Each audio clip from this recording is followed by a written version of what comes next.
correction for the hiatal hernia is I'm going to again take my eagle claw and I'm going to get in between. Here's her ribs, here's her xiphoid. I'm going to get in here and I'm going to torque and pull down because I want to pull the stomach basically down out of the esophagus.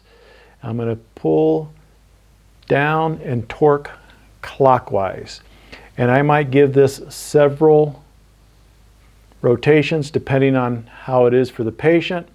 I can go to patient's tolerance. In other words, the more tender it is, she's not going to let me get in there as deep. And I can feel the tissue tension. Another way to correct it is if the stomach is straight up, I can just simply pull straight down. Every once in a while, you'll get a little pop. Now that's for correcting the hiatal hernia. Many times with the hiatal hernia, you get the rib torque. Now in the muscle test, she did not have it. I can also come off of her ribs with my thumbs and just let them slide off the ribs, and then now I can eyeball them and I can see if her ribs are like this. Now I'm exaggerating it.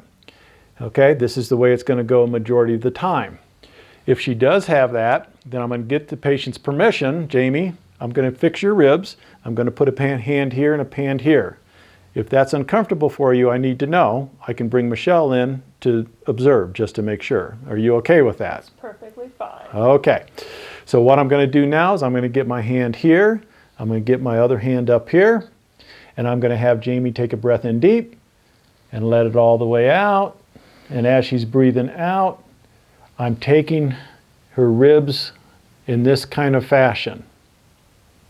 Take a breath in again and out. And I can do this several times, 5, 6 times, and take a breath in and out. And on the last one, I like to just give it a little thrust to help set it in there. Last thing, I want to make sure her diaphragm is stretched out because I don't want this to keep coming back. So I can get in here with my hands and I can just pull up underneath this rib cage. Now again, if this is very tight and tender, I'm not going to get much done right now, but at least we're starting it. So I'm going to have to follow up with this on our next visit.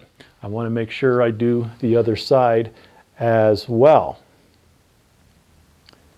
And then the last part of this is I like to do anterior thoracic adjustment.